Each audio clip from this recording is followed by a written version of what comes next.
ഇത്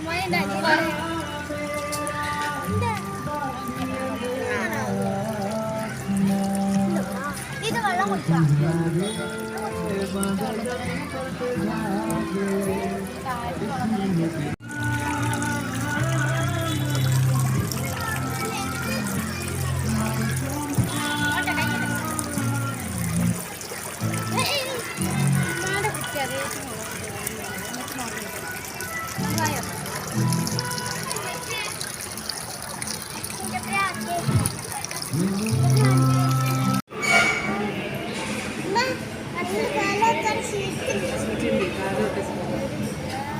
ഹലോ മുത്തുമണികളെ, അസ്സലാമു അലൈക്കും, നമസ്കാരം. എല്ലാവർക്കും നമ്മുടെ പുതിയൊരു വീഡിയോയിലേക്ക് സ്വാഗതം കേട്ടോ. അപ്പോൾ ഇന്നത്തെ വീഡിയോ വ്ളോഗാണ്. എൻ്റെ മകളും പിന്നെ പേരക്കുട്ടികളും കൊണ്ട് ഞാൻ ഒന്ന് പുറത്ത് ഔട്ടിങ്ങിന് പോയ കുറച്ച് ചെറിയ വിശേഷങ്ങളാണ് കേട്ടോ. അപ്പോൾ ഞങ്ങൾ താഴെപ്പാലം ഹോട്ടലിലാണ്, ലസീസിലാണ്. അപ്പോൾ അവിടെ വന്നപ്പോൾ ആദ്യം ഞങ്ങൾ ലോലിപോപ്പാണ് ഓർഡർ ചെയ്തത്. അപ്പോൾ ഉച്ച സമയം കേട്ടോ. അപ്പോൾ ഫുഡ് കഴിച്ചതിന് ശേഷം പിന്നെ ബാക്കിയുള്ള വിശേഷങ്ങളൊക്കെ നമുക്ക് പറയാം, കാണുകയും ചെയ്യാം. അപ്പോൾ ആദ്യം ഞങ്ങൾ ഹോട്ടലിലാണ് വന്നത്. അപ്പോൾ എല്ലാവരും കഴിച്ചുകൊണ്ടിരിക്കുകയാണ്. രാവിലെ മോള് എന്നെ വിളിച്ചു. അപ്പോൾ എന്നോട് പറഞ്ഞ് എന്തെങ്കിലും പരിപാടി ഉണ്ടോ ഉമ്മ എന്ന് ചോദിച്ച്. ഞാൻ സാധാരണ ഞങ്ങൾ ഓരോ വർക്കായിട്ടും അങ്ങോട്ടും ഇങ്ങോട്ടും പോകുന്നതാണ്. അപ്പോൾ കൂടുതലായിട്ട് എന്താ പറയുക, കുറച്ച് വർക്ക് ഞാൻ പറഞ്ഞല്ലോ, നല്ല വർക്ക് ഉണ്ടായിരുന്നു. അപ്പോൾ അതിൻ്റെ ഒരു ബോഡി പെയിനും അങ്ങനെയൊക്കെ ആയിട്ട് ബോഡിയിലൊക്കെ നീര് വന്നിട്ടൊക്കെ ഒരു ഇതായിട്ട് ഇരിക്കുകയാണ്. അപ്പോൾ 2 ദിവസം റെസ്റ്റ് എടുക്കണമെന്ന് വിചാരിച്ച് നിന്നതാണ് അതിന്. അപ്പോഴാണ് മോൾ ഇങ്ങനെ വിളിക്കുന്നത്, അമ്മ എന്തെങ്കിലും പരിപാടി ഉണ്ടോ, ഇങ്ങനെ ഒരു ഇതുണ്ട്, മനസ്സിൽ വല്ലാത്തൊരു ഡിപ്രഷൻ പോലെ എന്തോ ഒരു ഇതുണ്ട് എന്നൊക്കെ പറഞ്ഞിട്ട്, അസ്വസ്ഥത ഉണ്ട് എന്നൊക്കെ പറഞ്ഞിട്ട്. അപ്പോൾ എന്നെ ഇങ്ങനെ വിളിച്ചു. ഞാൻ പറഞ്ഞു, എനിക്കൊരു കുഴപ്പമില്ല, ഞാൻ റെഡിയാണ്, നമുക്ക് എവിടെ വെച്ചാൽ പോകാമെന്ന് പറഞ്ഞു. അങ്ങനെ അവരുടെ വീട്ടിൽ നിന്ന് അവർ ഓട്ടോക്ക് വന്നു. ഞാൻ ഇവിടുന്ന് പിന്നെ ഇക്കയും കൊണ്ട് അവിടെ വിട്ടു വന്നു. അങ്ങനെ ഞങ്ങൾ ഹോട്ടലിൽ നിന്ന് ഫുഡൊക്കെ കഴിച്ചിട്ട് ഞങ്ങൾ നേരെ ചെറിയൊരു പാർക്കുണ്ട് നമ്മളെ എഴൂർ റോട്ടിൽ. അപ്പം ആ പാർക്കിൻ്റെ ഫ്രണ്ടിൽ ഞാൻ കാണിച്ചത്. അപ്പോൾ ആ പാർക്കിലേക്ക് പോയിരുന്ന 20 രൂപ അവിടെ പ്രവേശന ഫീസുള്ളൂ. പിന്നെ ബാക്കി പിന്നെ അവിടെ താഴെയുള്ള എല്ലാ ഇതിലും കളിക്കാം. പിന്നെ മേലക്കുള്ള ഇലക്ട്രോണിക് സാധനങ്ങൾ കയറുമ്പോഴൊക്കെയാണ് നമുക്ക് എന്തെങ്കിലും ഫീ കൊടുക്കേണ്ടത്. അതും ഓഫറുണ്ടെന്ന് തോന്നുന്നു. 150-ന് ഒരു 5 ഗെയിം കളിക്കാൻ, 5 ഇതിലൊക്കെ കയറാനൊക്കെ ഉള്ള ഒരു ഇതുണ്ടെന്ന് തോന്നുന്നു, ഉണ്ട്, അവിടെ കൊടുത്തിട്ടുണ്ട്. അപ്പോൾ ഫുള്ള് വീഡിയോ ഒന്നും ഞാൻ പാർക്കിൻ്റെ എടുത്തിട്ടൊന്നുമില്ല. ഞാൻ ജസ്റ്റ് ഇതിനുള്ളിൽ ഞാൻ എപ്പോഴൊന്ന് കാണുമെങ്കിലും ഉള്ളിൽ ഞാൻ കയറിയിട്ടില്ലായിരുന്നു. പിന്നെ വൈകുന്നേരം ഗാനമേള അങ്ങനെയൊക്കെയുള്ള സംഭവങ്ങളൊക്കെ ഇടയ്ക്ക് ഉണ്ടാവാറുണ്ട്. പിന്നെ ലൈറ്റ് അറേഞ്ച്മെൻറ്റും നല്ല അടിപൊളിയാണ് നൈറ്റിലൊക്കെ. നമ്മളപ്പോൾ അതിന് വേണ്ടിയിട്ട് നമ്മൾ കയറിയിട്ടൊന്നുമില്ല. വൈകുന്നേരം ആകുമ്പോഴത്തേക്ക് പോകുന്നു. നമ്മൾ ഏകദേശം ഒരു 11-11 പിന്നെ എന്താ പറയുക, ഫുഡ് കഴിച്ചിട്ട് നേരം കൊണ്ട് കയറി. ഞാൻ മക്കൾക്ക്, നമ്മളെ മക്കളെ കെട്ടിച്ച് വിട്ട് കഴിഞ്ഞാൽ നമ്മളെ ബാധ്യത തീർന്നെന്ന് വിചാരിക്കുന്ന പലരോടും ഇന്നത്തെ കാലത്ത് പ്രത്യേകിച്ച് നമ്മൾ ജീവിച്ചിരുന്ന കാലഘട്ടമല്ല. എന്ത് മക്കൾക്കും ആവശ്യമുണ്ടെന്ന് പറയുമ്പോൾ മാതാപിതാക്കൾ ജീവൻ കളഞ്ഞിട്ട് അവർക്കത് നിർവഹിച്ച് കൊടുക്കും. എന്താണെന്ന് വെച്ചാൽ അത് അവരെ വാശി, കുഞ്ഞു കുട്ടിയാകുമ്പോൾ തന്നെ അവരുടെ കയ്യിൽ മൊബൈലാണ്. അതിൽ കാണുന്ന സാധനങ്ങളെല്ലാം അവർക്ക് ഏകദേശമുണ്ട്. അതുപോലെ തന്നെ പുറത്ത് പോയാലും അവരുടെ ലോകം ആ മൊബൈലിൽ കാണുന്ന കാർട്ടൂണിൻ്റെ ലോകം പോലെയാണ് അവർ കാണുന്നത്. അപ്പോൾ അവർക്ക് എന്ത് സാധനം അവർ എന്ത് പറയുന്നുണ്ടോ പുറത്തെത്തി കഴിഞ്ഞാൽ നമ്മൾ കഷ്ടപ്പെട്ടിട്ട് നമ്മളുടെ അവസ്ഥ ഒന്നും മനസ്സിലാക്കാതെ അവരെ ബോധിപ്പിക്കാതെ നമ്മളത് സന്തോഷത്തിന് വേണ്ടിയിട്ട്, അവരുടെ സന്തോഷമാണ് നമ്മളെ സന്തോഷം എന്ന് പറഞ്ഞിട്ട് നമ്മൾ എന്തും സാധിപ്പിച്ച് കൊടുക്കുന്ന കാലമാണ് അല്ലേ. ആ കാലഘട്ടത്തിൽ നിന്നാണ്ട് വിട്ട് കഴിഞ്ഞ് പിന്നെ അവർ പോകുന്നത് വേറൊരു ജീവിതത്തിലേക്ക് പോയിക്കഴിഞ്ഞാൽ അവർക്ക് നമ്മൾ വളർത്തിയ ഈ ഒരവസ്ഥ ആയിരിക്കില്ല, സിറ്റുവേഷൻ ആയിരിക്കില്ല അവിടുത്തത്. അങ്ങനെ വരുമ്പം അവിടെ നിന്നിട്ട് അവർക്കത് നേടാൻ കിട്ടിയില്ലെങ്കിൽ, അല്ലെങ്കിൽ വേറൊരു സിറ്റുവേഷനിലേക്ക് ആ കുട്ടികൾ ആവുമ്പോൾ നമ്മൾ എന്താ പറയുന്നത്, അപ്പം നമ്മളെ സ്വഭാവം നമ്മൾ മാറി. എനിക്ക് പഠിപ്പ് തന്നു, ജോലി തന്നു, കല്യാണം കഴിച്ചു തന്നു, അല്ലെങ്കിൽ ജോലി ഇല്ലെങ്കിലും എൻ്റെ വിദ്യാഭ്യാസം ഇതെല്ലാം ഞങ്ങൾ നടത്തി, സ്വർണ്ണം പൊന്നൊക്കെ തന്ന് കെട്ടിച്ച് വിട്ട് പിന്നെ ഭാവം മാറി മാതാപിതാക്കളെ പലരുടെയും. എന്താ ഇനി എൻ്റെ ഉത്തരവാദിത്തമൊക്കെ ഭർത്താവിനുള്ളതാണ്. പിന്നെ അവിടെ സഹനം സഹിച്ച് നിൽക്കേണ്ടതാണ്. നമ്മളെ മാനം നോക്കണം, നമ്മളെ അഭിമാനം നോക്കണം, നമ്മളെ തറവാട് മറ്റുള്ളവർ പലതും പറയും. ഉമ്മാനും വാപ്പാൻ്റെയും അവിടെ ചോദ്യം ചോദിച്ചാൽ പറഞ്ഞു നോക്കണം. അപ്പോൾ രക്ഷിതാക്കളാവും കുറ്റപ്പെടുത്തും. നമ്മൾ പഠിപ്പിച്ചതിൻ്റെ പവറായിരിക്കും അങ്ങനെയൊക്കെ പറയും. അതിൻ്റെ ദോഷമാണ്, അങ്ങനെ നമ്മൾ പഠിപ്പിച്ച ദോഷം കൊണ്ടാണ് അങ്ങനെയാണ് ഇങ്ങനെയാണെന്നൊക്കെ പറയും. 10 മക്കൾ നമുക്കുണ്ടെങ്കിൽ 10 മക്കളും 10 സ്വഭാവമായിരിക്കില്ല. അപ്പോൾ ഒരു കുട്ടി ചിലപ്പം എന്തും സഹിക്കാനുള്ള ഒരു ശക്തിയോ അല്ലെങ്കിൽ പ്രതികരിക്കാനുള്ള ശക്തിയോ ഉണ്ടായിരിക്കും. ശക്തി ഉണ്ടാവണമെന്നില്ല.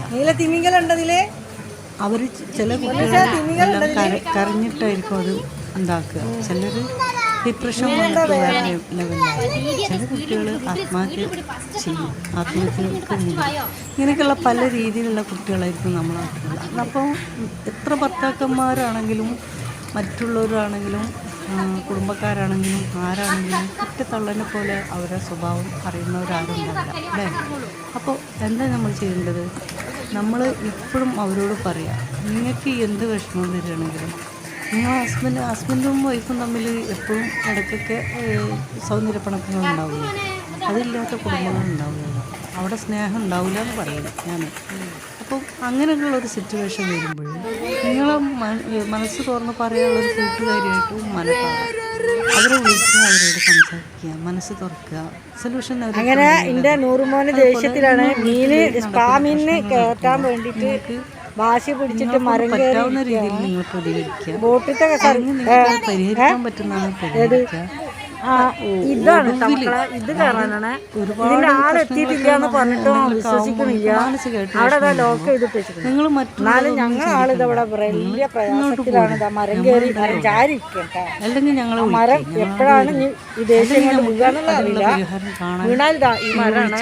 ആരും കുറ്റം പറയില്ല. മനസ്സ് തുറന്നിട്ട് എന്റെ കുട്ടിക്ക് ദേഷ്യം പിടിച്ചിട്ടായിരിക്കും വീഴുന്നത്. അങ്ങനെ ഇന്ന് കുറെ കയറി നോക്കിയതാ. എപ്പോഴും താങ്ങായിട്ട് ഞാൻ ബാക്കിലുണ്ടെന്ന്, അതായത് മാതാവും പിതാവും ബാക്കിലുണ്ട്. ഇപ്പം പിതാവില്ല എൻ്റെ മക്കൾക്ക്, മാതാവായിട്ട് ഞാൻ തന്നെ ഉള്ളു. പിതാവായിട്ടും മാതാവായിട്ടും ഞാൻ എനിക്ക് ആ 2 ഭാഗം ക്ലിയർ ചെയ്യേണ്ട ആവശ്യമുണ്ട്. അതായത് സാമ്പത്തികമായിട്ടും അതുപോലെ പോകും വരും വേണം, അതുപോലെ തന്നെ മാനസികമായിട്ട് സപ്പോർട്ട് കൊടുക്കണം. അതുപോലെ ബാക്കിയായിട്ട് നിന്നിട്ട് നമ്മൾ സപ്പോർട്ട്. അപ്പോൾ അത് ഞാൻ മാക്സിമം ഞാൻ ചെയ്യുന്നുണ്ടെന്നാണ് എൻ്റെ ഒരു വിശ്വാസം. അതുകൊണ്ടായിരിക്കും എൻ്റെ മക്കൾ എന്നോട് അങ്ങനെ നിൽക്കുന്നത്. പിന്നെ ഞാൻ എൻ്റെ മക്കളെ ബോൾഡായിട്ട് തന്നെയാണ് വളർത്തിയിട്ടുള്ളത്. ഇപ്പം പറയുന്ന ഈ രീതിയിലുള്ള എല്ലാ സ്നേഹം കൊടുത്തിട്ടുണ്ട്. അവർക്ക് വേണ്ട ആവശ്യങ്ങൾക്ക് നമ്മൾ നിറവേറ്റി കൊടുത്തിട്ടുണ്ട്. അത്യാവശ്യം വിദ്യാഭ്യാസം എൻ്റെ മക്കൾക്ക് കൊടുത്തിട്ടുണ്ട്. 3 ആൾക്കും അത്യാവശ്യം പറ്റാവുന്ന രീതിയിൽ. അതുപോലെ തന്നെ അവർ പിന്നെ അവർ കഴിവല്ല, അള്ളാഹു എനിക്ക് തന്നിട്ടുള്ള ഒരു കഴിവ്. ഇത് ഒരു പടച്ചോനിൻ്റെ കൂടെ ഉണ്ടായതുകൊണ്ട് പടച്ചോൻ്റെ കാരുണ്യം കൊണ്ട് ഞാനിതെല്ലാം നടത്തി. ഞാൻ ഒരു കരുവാക്കി. ഞാനൊരു മനുഷ്യനായിട്ട് ഇങ്ങനെ നിന്ന് അത് ചെയ്യാനുള്ള ഒരു കർമ്മങ്ങൾ നടത്താനുള്ള ഒരാളെ നിർത്തിയെന്ന് മാത്രമേ ഞാൻ പറയുന്നുള്ളൂ. അല്ല എൻ്റെ ഒരു കഴിവാണ്. അപ്പോൾ നമ്മളെ പ്രാർത്ഥനയും നമ്മളെ എന്താ പറയുക ഒരു ഇതും കൂടെയാണ്, പ്രവൃത്തിയും കൂടെയാണ് ഇങ്ങനെയുള്ളൊരു കാര്യത്തിന്. ഞാൻ പറഞ്ഞു വരുന്നത് എന്താ വെച്ചാൽ, നമ്മുടെ മക്കൾ എന്തെങ്കിലും ഒരു തെറ്റിലേക്ക് പോവുക അല്ലെങ്കിൽ എന്തെങ്കിലും ഒരു തെറ്റെന്ന് പറയുന്നത്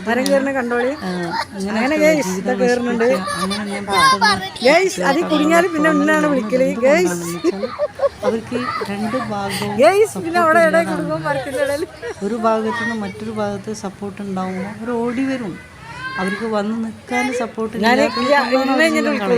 എൻ്റെ ഒരു ഭാഗം. അപ്പം അതുകൊണ്ട് മാക്സിമം എല്ലാവരും മക്കൾക്ക് എന്ത് പ്രശ്നങ്ങളുണ്ടോ ഇടയ്ക്ക് ചോദിക്കണം. അതുപോലെ തന്നെ അവരോട് പറയണം, നിങ്ങൾക്ക് എന്ത് വിഷമം ഉണ്ടെങ്കിലും പറയണം, ഞാനത് പരിഹരിക്കാൻ പറ്റുന്ന പരിഹരിച്ചിട്ട് എന്ന് പറയണം. ഒരു മനുഷ്യന് ഫ്രീ ആക്കി കൊടുക്കും. എത്ര ഹാപ്പിയാണ്. പിന്നെ ഞങ്ങൾ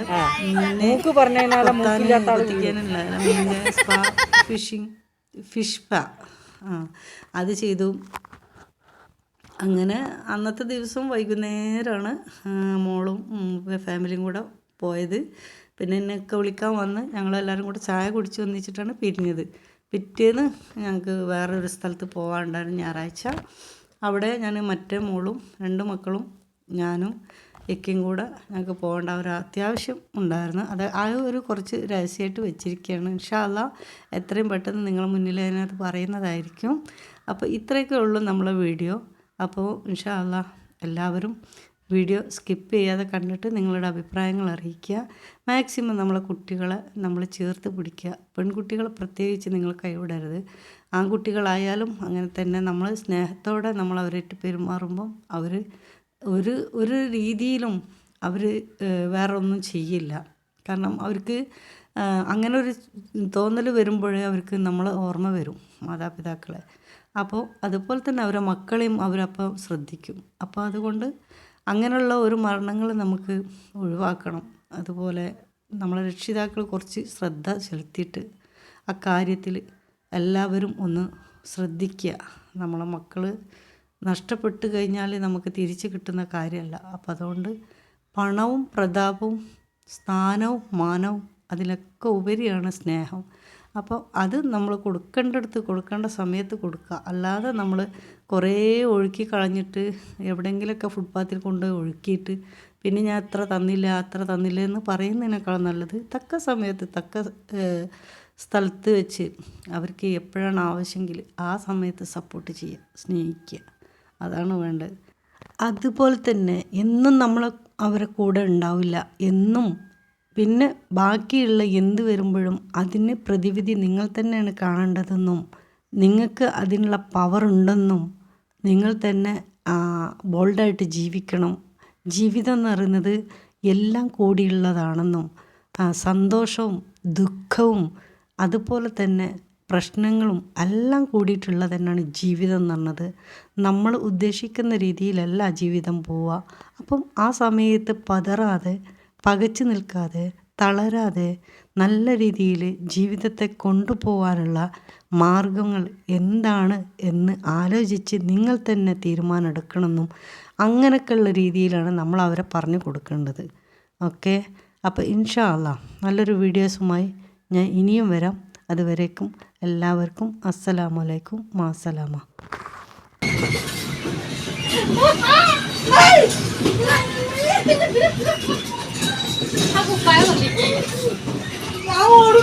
പിന്നെ എന്നോട് പറഞ്ഞത്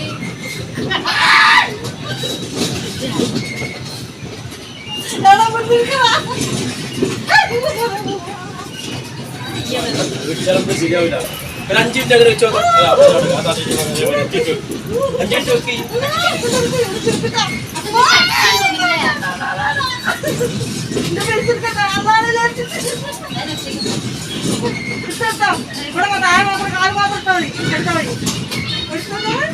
ഇഞ്ചികൾ വന്ന് ചെറുതായിട്ട് ഇങ്ങനെ മസാജ് ചെയ്യുന്നതിലുള്ളൂ. എല്ലാ വാറൊന്നും ചെയ്യുന്നില്ല.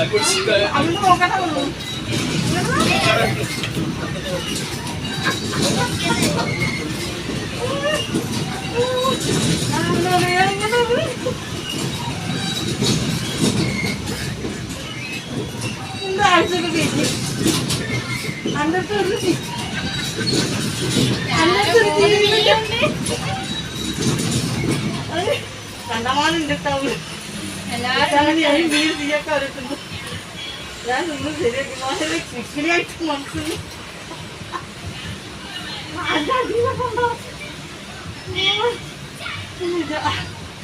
എന്തിനൊന്നും ഞാൻ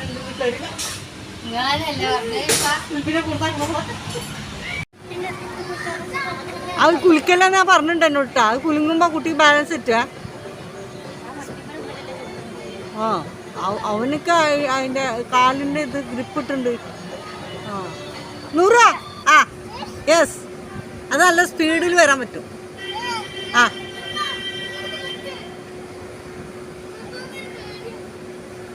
അതെ ഇതിലാണ് ഇത് സുഖല്ലേ?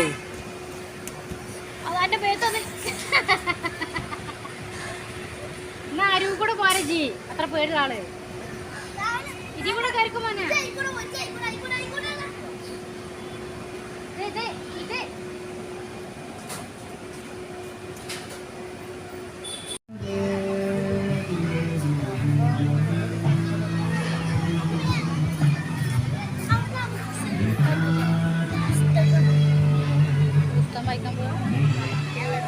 അതിൻ്റെ ഒപ്പം കളിക്കാനൊക്കെ വന്ന് പുസ്തകം വായിച്ചോ.